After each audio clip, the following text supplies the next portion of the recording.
Republican सेना व भारतीय बहुजन महासंघ लातूर अशा संघटना व पक्षांचे जिल्हा व विभागीय अध्यक्षपद सरांनी भूषवले आहे. काही लातूरमधील व मराठवाड्यातील काही संघटनांचे सर प्रारंभीचे संस्थापक सदस्य सुद्धा राहिलेले आहेत. जसे की लातूर जिल्ह्यातील सम्यक विद्यार्थी आंदोलन, बहुजन अधिकारी कर्मचारी महासंघ, रिपब्लिकन सेना, मुक्ता, प्राध्यापक संघटना, फुले आंबेडकर विद्वत सभा, स्त्री मुक्ती दिन परिषद अशा संघटना व सामाजिक उपक्रमांचा सरांनी लातूर आणि आसपासच्या परिसरामध्ये प्रारंभ केलेला होता. सर निर्भीडपणे त्यांच्यावरती लादलेल्या विधायक कामांसाठीच्या खटल्याला सुद्धा सर निर्भीडपणे सामोरे गेले आहेत.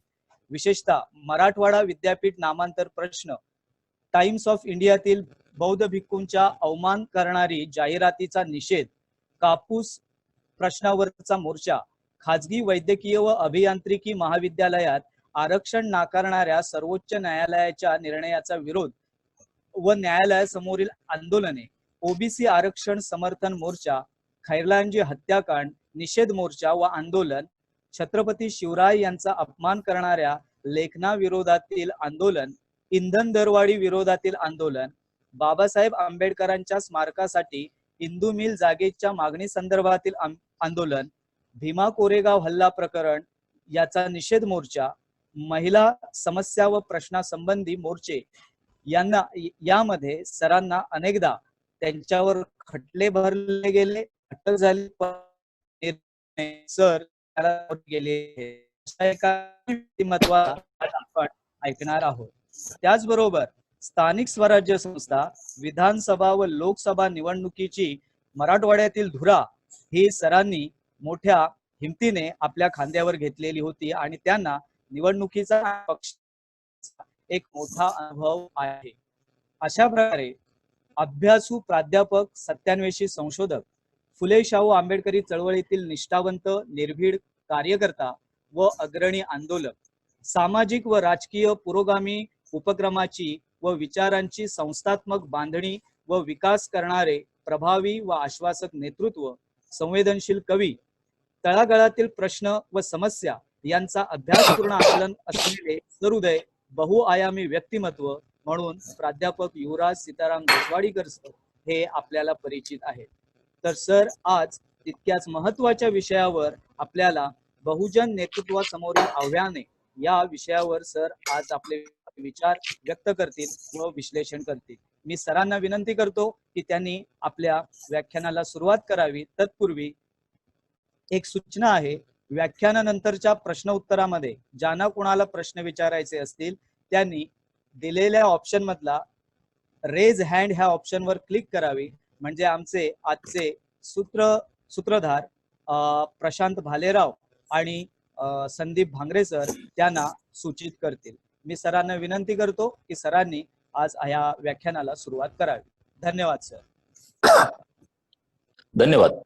आवाज माझा येतो व्यवस्थित? हो हो सर.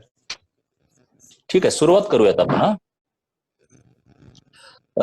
पहिल्यांदा मी सर्व संयोजकाचं मनस्वी आभार व्यक्त करतो. मला आपण एवढ्या महत्वपूर्ण अशा विषयावर बोलण्यासाठी संधी उपलब्ध करून दिली. त्याचबरोबर माझा दीर्घ परिचय आपण इथं करून दिलेला आहे. मला जेवढं शक्य होईल तेवढं चळवळीमध्ये योगदान देण्याचा मी आयुष्यभर प्रयत्न केलेला आहे, करत आहे. आणि त्यामागं फुले शाहू आंबेडकरांच्या विचाराची प्रेरणा आहे आणि तुमच्या सारख्या सगळ्या सहकाऱ्यांची सदिच्छा आहे असं मी मानतो. प्रस्तुत विषय जो आपला आहे आज तो नेतृत्वासमोरील आव्हाने अशा पद्धतीचा विषय आहे. अतिशय महत्त्वपूर्ण असा आणि व्यापक असा विषय आपण ठेवलेला आहे आणि त्यावर बोललेलं मला खूप आवडेल, आनंद होईल मला.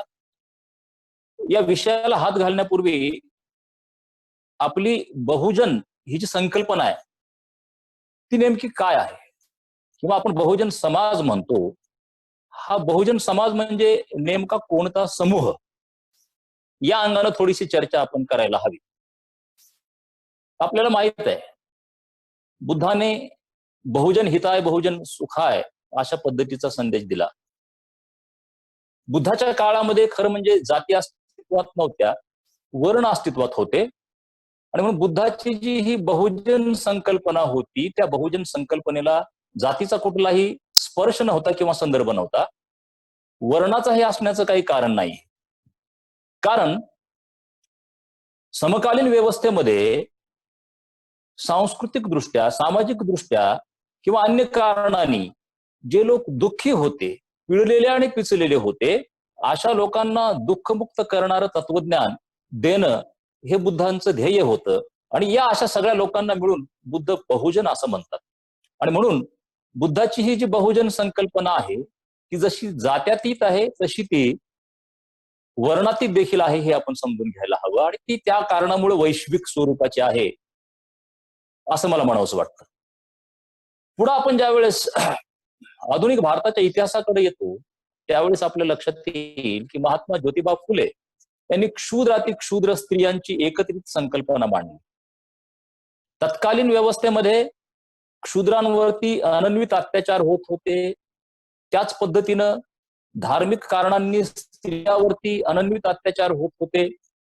अतिक्षुद्राची परिस्थिती हालाकीची. मग या सगळ्यांना महात्मा ज्योतिबा फुले क्षुद्र स्त्री आणि म्हणून महात्मा फुलेंच्या काळामध्ये आणि महात्मा फुलेंच्या दृष्टीनं हे क्षुद्र अतिक्षुद्र आणि स्त्रिया बहुजन आहेत असं मला म्हणावंसं वाटतं. शाहू महाराजांच्या प्रेरणेनं ब्राह्मणेतर पक्ष चालत होता. आणि म्हणून ब्राह्मण सोडून बाकीचे जे लोक आहेत ते ब्राह्मणेतर लोक कदाचित शाहू महाराजाच्या संकल्पनेमधील ब्राह्मणेतर आणि बहुजन यांच्यामध्ये देखील साधर्म्य साधणारे अनेक असे बिंदू आहेत. तेही आम्हाला त्या त्या काळातील संदर्भामध्ये ह्या सगळ्या संकल्पना आम्हाला समजून घ्यायला हव्यात. बाबासाहेब आंबेडकरांची जर चळवळ आपण बघितली तर एक आपल्या लक्षात येईल की बाबासाहेबांच्या चळवळीची सुरुवात बहिष्कृत हितकारिणी सभेच्या माध्यमातून झाली 1924 ला. आणि मग बाबासाहेब आंबेडकरांनी एक विनंती पत्र लिहिलं आणि त्या विनंती पत्रामध्ये सांगितलं की ब्राह्मण सोडून बाकीचे जे ब्राह्मणेतर लोक आहेत ते लोक एकतर ब्राह्मणाच्या पेक्षा कनिष्ठ आहेत, अयोग्य आहेत किंवा अपवित्र आहेत. ज्यांना आपण ब्राह्मणेतर म्हणतो ते कनिष्ठ आहेत परंतु अपवित्र नाहीत. परंतु जे बहिष्कृत लोक आहेत ते जसे ब्राह्मणांच्या दृष्टीनं कनिष्ठ आहेत त्याच पद्धतीने ते अपवित्र देखील आहेत. असा भेद बाबासाहेब आंबेडकरांनी बहिष्कृतांमध्ये, ब्राह्मणामध्ये आणि ब्राह्मणेतरांमध्ये केलेला आहे. आणि मग त्या विनंती पत्रामध्ये बाबासाहेब आंबेडकरांनी जे आवाहनं केलेली आहेत ती सामाजिक स्वरूपाची आहेत. जे उद्दिष्ट होतं ते उद्दिष्ट ब्रिटिशांशी संघर्ष प्राप्त करणे किंवा इतर सवलती प्राप्त करणे. त्याचबरोबर जे सवर्ण आहेत किंवा वरचे जे लोक आहेत त्यांचं लक्ष वेधून त्यांचं सहकार्य या संपूर्ण कार्यामध्ये मिळवणे अशा पद्धतीचं उद्दिष्ट त्या विनंती पत्रामध्ये बाबासाहेब आंबेडकरांनी मांडलेलं आहे. एक सामाजिक उद्देश घेऊन समता समाज संघ 1927 किंवा बहिष्कृत हितकारिणी सभा 1924 ची बाबासाहेब आंबेडकरांनी स्थापन केलेली होती. पुढे ज्यावेळेस 1936 मध्ये बाबासाहेब आंबेडकरांनी स्वतंत्र मजूर पक्षाची स्थापना केली त्यावेळेस चळवळीचा आवाका वाढलेला आहे ती थोडीशी व्यापक झालेली आहे. स्वतंत्र मजूर पक्षामध्ये बाबासाहेब आंबेडकरांनी मोठ्या प्रमाणामध्ये आर्थिक कार्यक्रम दिलेला आहे. आणि या आर्थिक कार्यक्रमामध्ये जे मजूर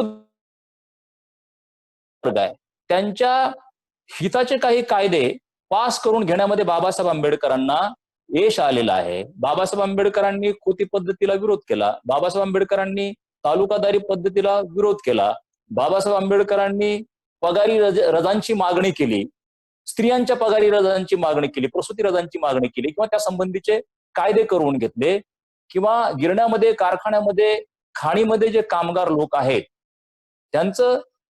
त्यांच्या ज्या सवलती आहेत, त्यांच्या ज्या सुखसोयी आहेत, आरोग्याशी संबंधित ज्या बाबी आहेत, त्यांच्या भाकरी संबंधी, अर्थार्जनासंबंधी ज्या बाबी आहेत अशा पद्धतीच्या बाबींवरती किंवा मुद्द्यांवरती बाबासाहेब आंबेडकरांनी भर दिला.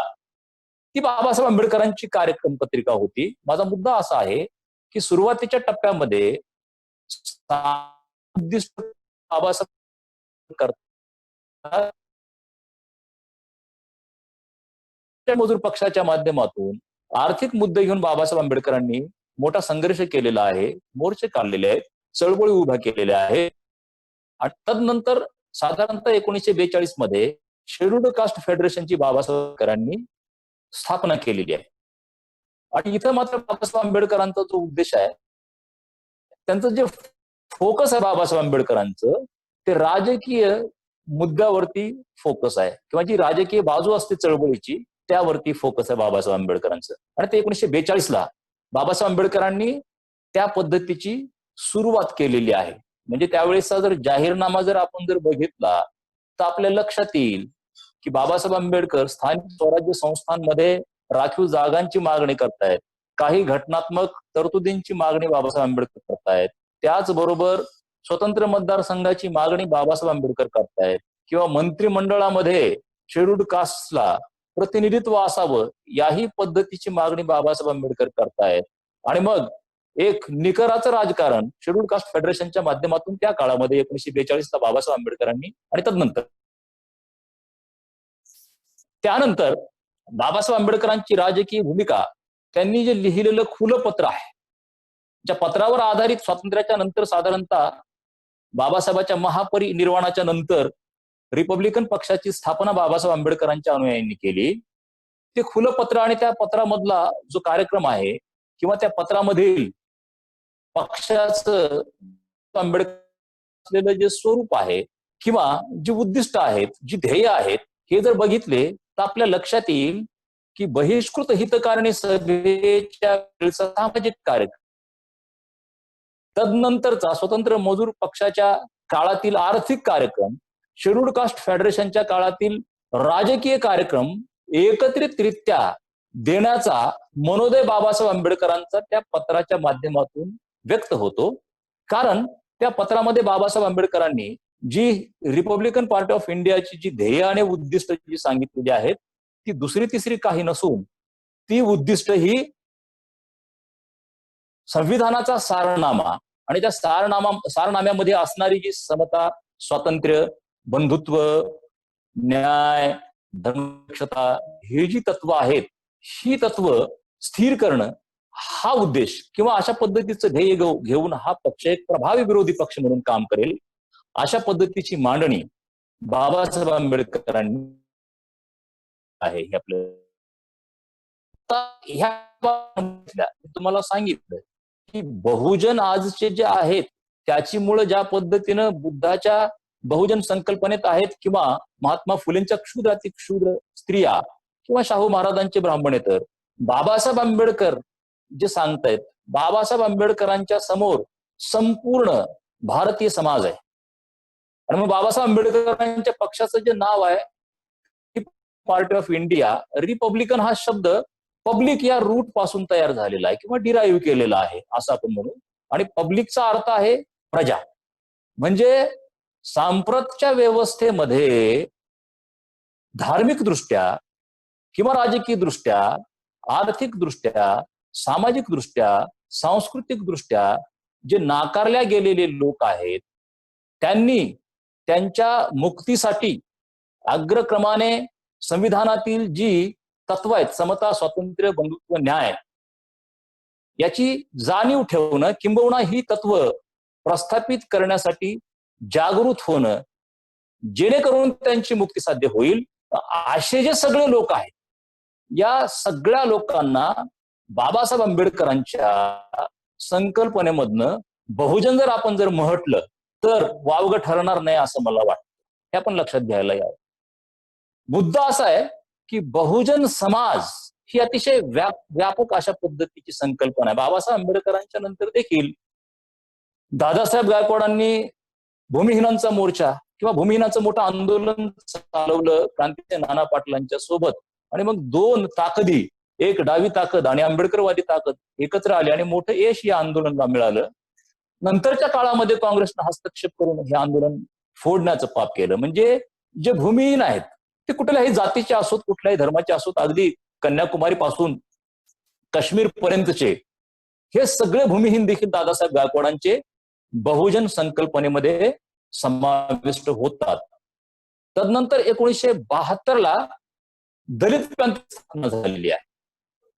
आता दलित लोक किंवा दलित समाज आणि बहुजन समाज यामध्ये फारसा भेद आपल्याला करता येत नाही, हे आपण लक्षात घ्यायला हवं.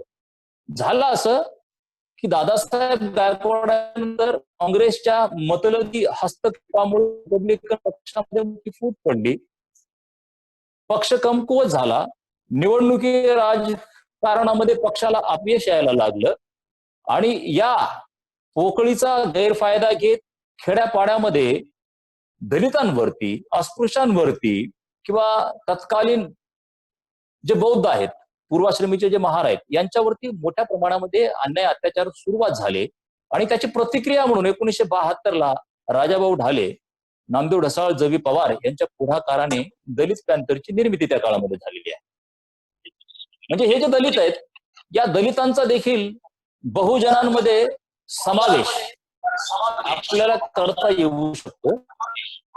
असं आहे की ही बहुजन संकल्पना अशा पद्धतीनं या सर्व अंगाने खूप व्यापक अशा पद्धतीची आहे. अगदी अलीकडच्या काळामध्ये आपण जर पाहिलं तर ऍडव्होकेट बाळासाहेब आंबेडकरांनी पूर्वीचा बहुजन महासंघ किंवा भारिप बहुजन महासंघ बरखास्त करून वंचित बहुजन आघाडीची स्थापना केली. बाळासाहेब आंबेडकरांच्या दृष्टीने जे वंचित आहेत ते देखील बहुजन आहेत. मुद्दा असा आहे की बहुजन समाज ही अतिशय व्यापक अशा पद्धतीची संकल्पना आहे. ही जातीच्या पलीकडची संकल्पना आहे, ही धर्माच्या पलीकडची संकल्पना आहे, ही वर्णाच्या पलीकडची संकल्पना आहे.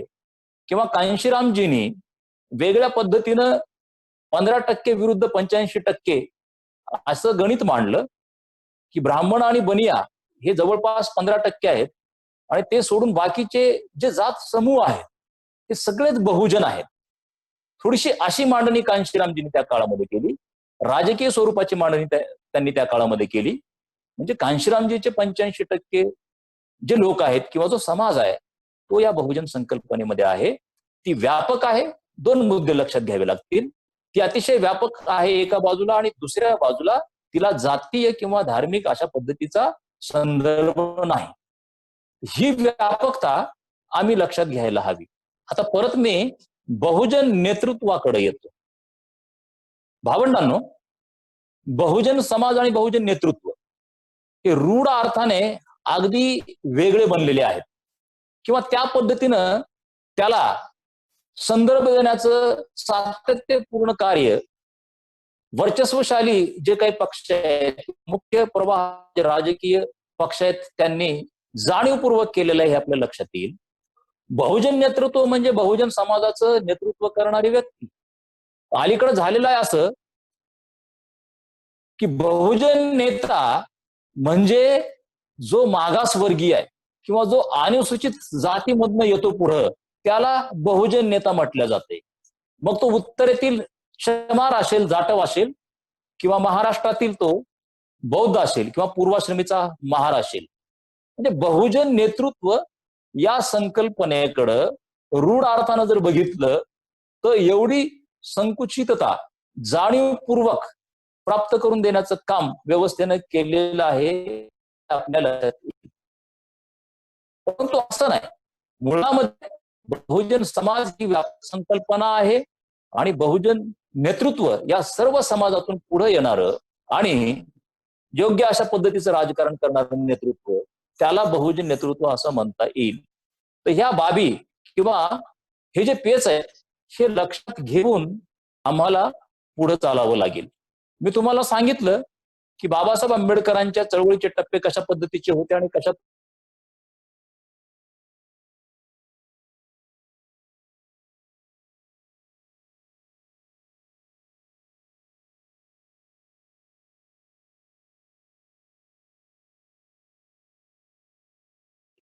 सांगितलेलं आहे.